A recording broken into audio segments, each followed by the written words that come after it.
आता मॅडम तुम्ही मला पुढच्या राशीच्या संदर्भात सांगा. कुंभ राशीच्या संदर्भामध्ये तुम्ही काय सांगाल? कुंभ राशीचं चिन्हच आहे ना भरलेला घडा, तर पाण्याने भरलेला घडा आहे. पण माझं म्हणणं आहे की त्या घड्यामध्ये बुद्धिचातुर्य खूप आहे. खूप हुशार असतात ही लोक कुंभ राशीची. सगळं बुद्धिमत्तेने ठासून ठासून भरलेली असतात. खूप मोठ्या लेवलवर हे कामं करणारी असतात, म्हणजे वरच्या लेवलवर. कारण हे ना CA किंवा ICWA किंवा मोठे मोठे आणखीन ह्याच्यापेक्षा काही मोठे आहेत त्या गोष्टीत ते काम करणारे असतात. म्हणजे प्रोफेसर असतील, शिक्षक असतील तरी ते चांगल्यापैकी शिक्षक असतील. बोलण्याची कामं तर हे करतातच. कष्ट, बुद्धिचातुर्य आणि यांनी ते काम करणारे असतात. दोन्ही यांनी ते पुढे चाललेले असतात. कष्ट आणि बुद्धिचातुर्य म्हणजे काय होतं, त्यांचं बॅलन्स होऊन ते पुढे जातात. खूप चांगल्या प्रकारे ते पुढे जातात. त्या लोकांना बुद्धी ही मुळात ठासून देवानी भरूनच पाठवलेली असते. बघा तुम्ही, जनरल कधी प्रश्न आले ती लोक पटापट उत्तरं देणारी असतात. कमी बोलणारी असतात पण प्रश्नांची उत्तर अचूक देणारी असतात. कारण त्यांना अवेअरनेस खूप असतो, माहिती खूप असते, स्वतःचा अभ्यास खूप असतो आणि त्यातून ते पुढे येणारी लोक असतात. ज्ञान हे त्यांचं ठासून भरलेलं असतं. अच्छा, कुंभ राशी म्हणजे बुद्धिमत्तेची रास आहे. तर आता त्यांचं कौटुंबिक जीवन कसं असतं, घर कसं असतं, त्यांची संतती कशी असते, याबद्दल तुम्ही काय सांगा?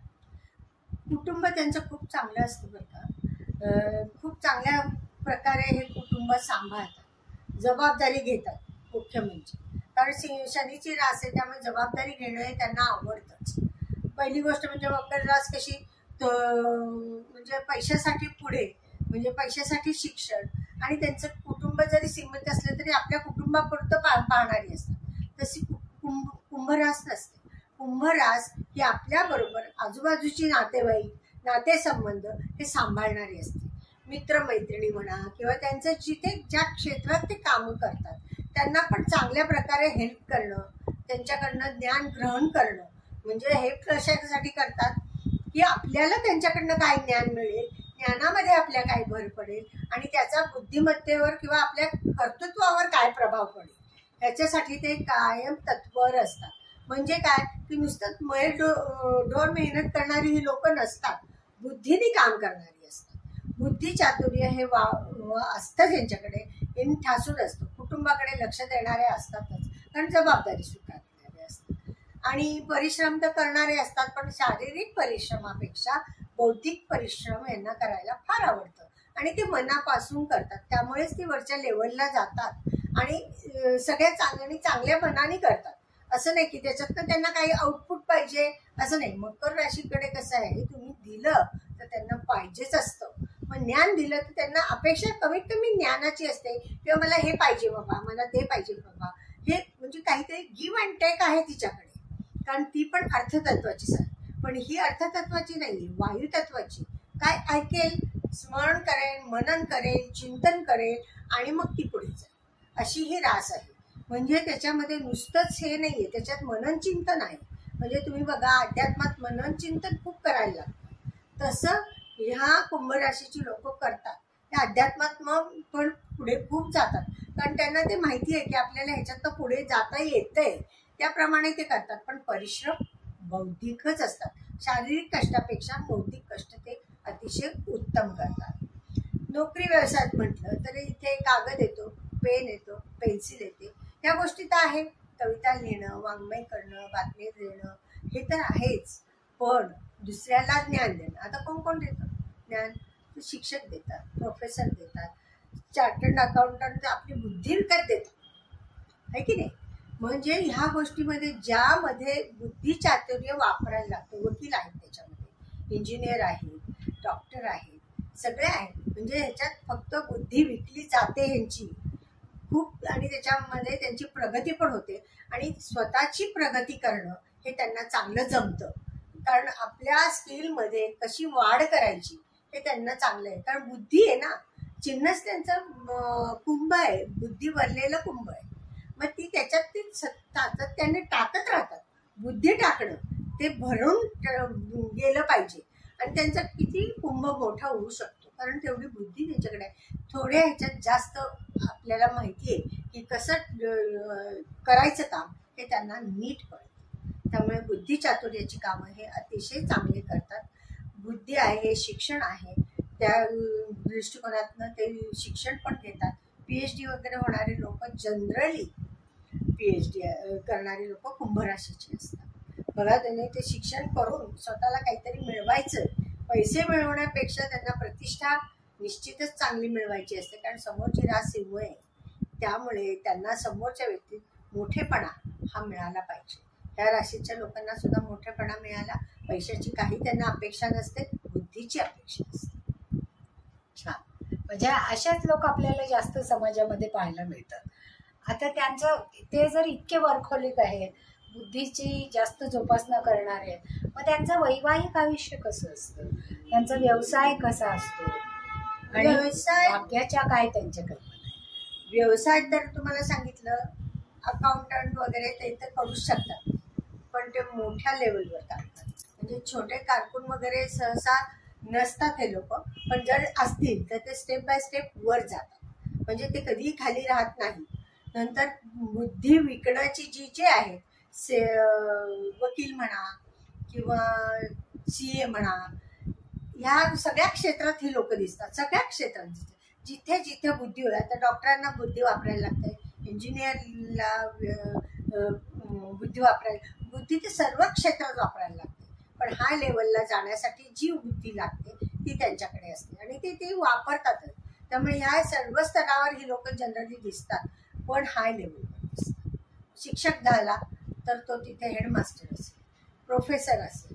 म्हणजे ह्या गोष्टी त्यांच्याकडे वरच्या लेवलला जाणं, CA होणं, आणखीन ICW होणं, हे सगळे लोक त्या याच्यात आहेत. कारण त्याचा भाग्याचा कारकच जरी हे असेल तर पंचमेश त्यांचा जो आहे तो बुध आहे. मिथुन रास आहे तिथे, परत इथे ही सुद्धा वायुतत्वाची रास आहे. एकदा ऐकलं की त्यांच्या लक्षात राहतं आणि ग्रास्पिंग कपॅसिटी ही खूप चांगली असते या लोकांची. त्यामुळे वायुतत्वाची असल्यामुळे बुद्धी घेणं, ग्रास्पिंग करणं हे त्यांच्याकडे लवकर, कमी वेळेत जास्त काम करणं, बुद्धी चातुर्याने हे सगळ्यात महत्त्वाचं आहे. ते करतातच. आणि भाग्याचं म्हणाल तर भाग्य तर यांचं चांगलं असतंच, प्रश्नच नाहीये. आता तू कुंभ रास आहे तर इथे आता बघा, यांचा चतुर्थात गुरु आहे, नंतर येईल तो पंचमात आहे. चतुर्थातला गुरु सुद्धा काही वाईट नसतो बरं का. चतुर्थातला गुरु सुद्धा चांगलीच फळं देतो. कारण तुमचा वेळ कमी होतो, दुःख कमी असतं, तुम्हाला काम करण्याची कपॅसिटी वाढते, आर्थिक स्थैर्य वाटतं, इन्व्हेस्टमेंट होतात, हा तुम्हाला गुरु देतो. कळलं का. आणि पंचमातला गुरु संतती संबंधी काही प्रश्न होते ते आता त्यांचे सुटणार आहे. कुठलेही प्रश्न त्यांच्या असा मार्गस्थ होण्याकडे कोणी यांना थांबवू शकणार नाही. आणि मुख्य म्हणजे भाग्यवृद्धी होणे, स्वतःची पर्सनॅलिटी ची वाढ होणे, चांगले आर्थिक लाभ होणे, ह्या गोष्टी त्यांना अतिशय चांगल्या मिळणार आहे. आणि शनी द्वितीय स्थानात येणार आहे, म्हणजे सेविंग होणार आहे त्यांचं, लक्षात ठेवा. म्हणजे बघा, खर्च तर आहेतच, प्रश्नच नाही, पण सेविंग फार, म्हणजे पैसे आले तरी सेविंग होतच असं नाही. तर आता सेविंग होणार आहे, कुटुंबाकडे जास्त लक्ष दिलं जाणार आहे, म्हणजे ते करतातच, प्रश्नच नाही. पण ह्या गोष्टी होणार आहे. पण कुटुंबातल्या समस्या जरी वाढल्या तरी चांगल्या रीतीने ते सोडतात, एवढं मी तुम्हाला खात्रीपूर्वक सांगते. कारण असे प्रश्न आले तर तिथेच थांबणारी लोक नाही, तिथे कुठेतरी ते मार्गस्थ करण्याचा प्रयत्न करतात की हा प्रश्न सुटला पाहिजे. कशा तऱ्हेने सोडवतील सांगता येत नाही, तेवढी बुद्धी त्यांच्याकडे चांगलीच असते. त्यामुळे ते प्रश्न त्यांचे पुढे पुढे जातात. प्रश्न आले तरी सुटायच्या मार्गावर कसं सुटायचं हे ते बरोबर त्यांना ज्ञान असतं. मुख्य म्हणजे त्यांना कुलदेवतेची साथ असते, भाग्याची साथ त्यांना असतेच. त्यामुळे हे आपल्या पुढे पुढे पुढे पुढे व्यवस्थित जातात. अगदी असेच पर्सनॅलिटी असणारे लोक कुंभेचे आपल्याला समाजामध्ये दिसून येतात. आता या लोकांवर आत्ताच्या या ग्रहस्थितीचा काय परिणाम होणार आहे? आत्ताच्या स्थितीत मी तुम्हाला सांगितलं ना की जो आहे गुरु चतुर्थात असल्यामुळे थोडासा जरी हे बघा काय होतं, जिथे गुरु असतो ना तिथं स्थाननाश करतो असं म्हणतात. म्हणजे तिथे कुटुंबामध्ये काही छोटे मोठे प्रश्न आले ना तरी हे सुटणारे प्रश्न असतात, सोडवणारे हे प्रश्न असतात. इन्व्हेस्टमेंट चांगल्याच होतील किंवा काही घरातल्या व्यक्तींचे जे मोठे प्रश्न असतील, वृद्ध लोकांचे किंवा घरातल्या काही लोकांना काही प्रॉब्लेम आले असतील की आजारपण असेल किंवा आणखी कुठे मोठे वारसा हक्काचे प्रश्न असतील, ते चांगल्या तऱ्हेने सोडवतील. कारण हे प्रश्न येतील यांना, तर ते सुटणार आहे, सोडवणार आहे रादर असं म्हटलं तरी चालणार आहे. पंचमात आल्यावर सगळ्या गोष्टी सुटण्याकडे त्यांचं लक्ष असणार आहे. कारण त्यांचं व्यक्तिमत्व विकास आपोआप होणार आहे. कारण त्या दृष्टिकोनातनं ते प्रयत्न करणार आहे, व्यक्तिमत्व विकास होणार आहे. त्यामुळे काय होणार आहे की कामामध्ये प्रगती होईल, कामाचं स्किल वाढेल. तुमचं स्किल वाढलं की आपोआप तुम्हाला कामं मिळतात. कामं मिळाले की पैसा येतो, पैसा मिळाले की स्थैर्य मिळतं, लाभ मिळतात चांगले चांगले. ह्या गोष्टी तुम्हाला मिळणारच आहे. आणि त्या सगळी गोळाबेरीज काय होते तर तुमची भाग्यवृद्धी होते. भाग्यवृद्धी म्हणजे काय हो की तुम्ही जे काम करता त्याला भाग्याची साथ मिळणं. कधी कधी आपल्याला लक्षात येतं आपण खूप कष्ट करतो, खूप करतो, इकडे काम कर तिकडे काम कर, पण त्याच्यामध्ये आपल्याला यश नाही मिळत. म्हणजे काय होतं त्यावेळेला आपल्याला भाग्याची साथ नसते.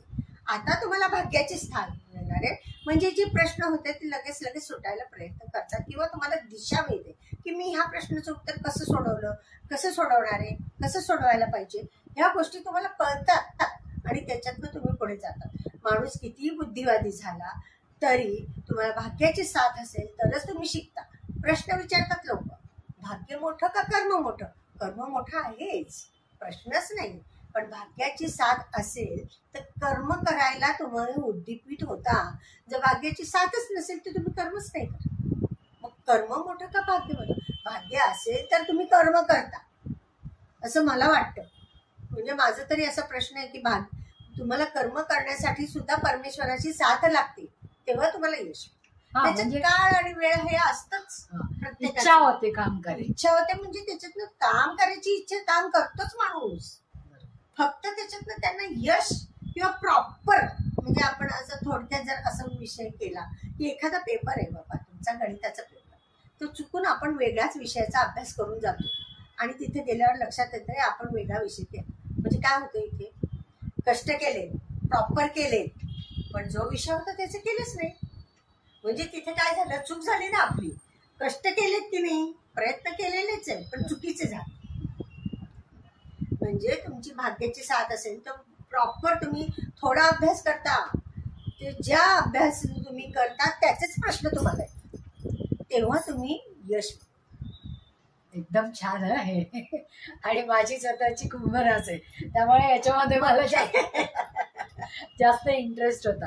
आणि जे तुम्ही सांगितलं ते तंतोतंत खरं आहे की त्याच्यासाठी जे काही कष्ट करावे लागतात. आणि आता तर 7:30 होती, त्याच्यामुळे डाऊन टू अर्थ राहून जे काही काम करावं लागलं, तुम्ही जे जे सांगितलं ते सगळं अगदी परफेक्ट आहे.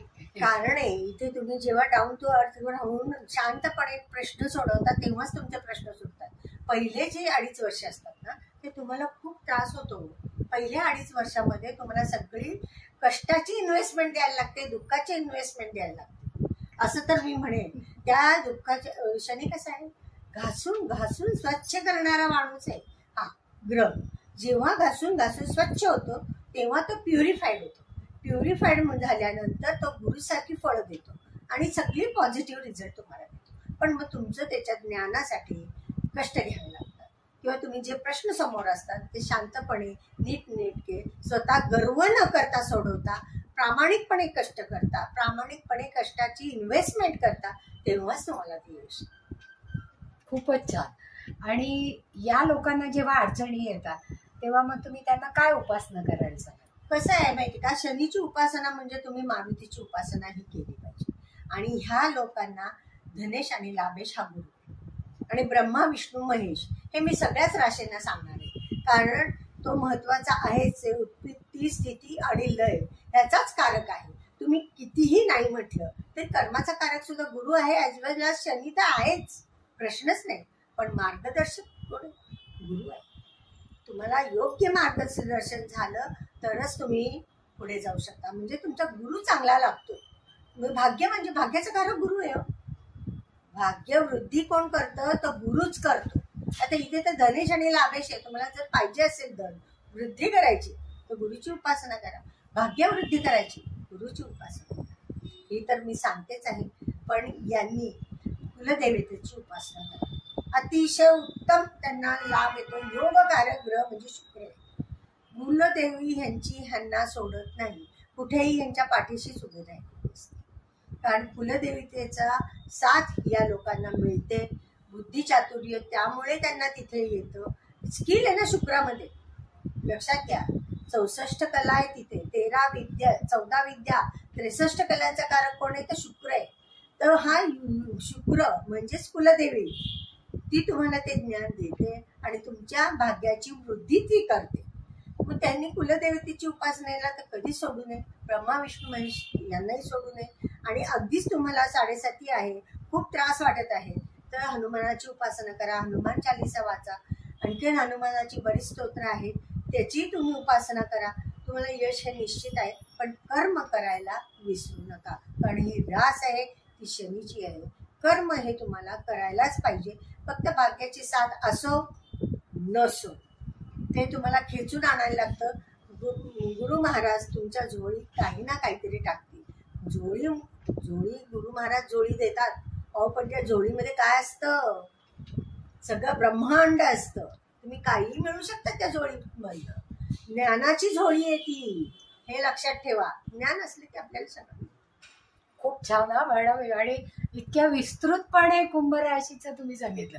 कारण सर्वसाधारणपणे कुंभ आणि मीन शेवटी येणाऱ्या राशी आहेत. त्यामुळे सुरुवातीच्या सगळ्या राशींचे डिटेल सांगितलं जातं. पण कुंभ आणि मीनेपर्यंत येईपर्यंत स्टॅमिना संपून गेलेला असतं. पण तसा तुमचा स्टॅमिना संपलेला नाही. तुम्ही तितक्याच उत्साहाने जितकी मेष रास सांगितली तितक्याच उत्साहाने कुंभ रास सांगितली.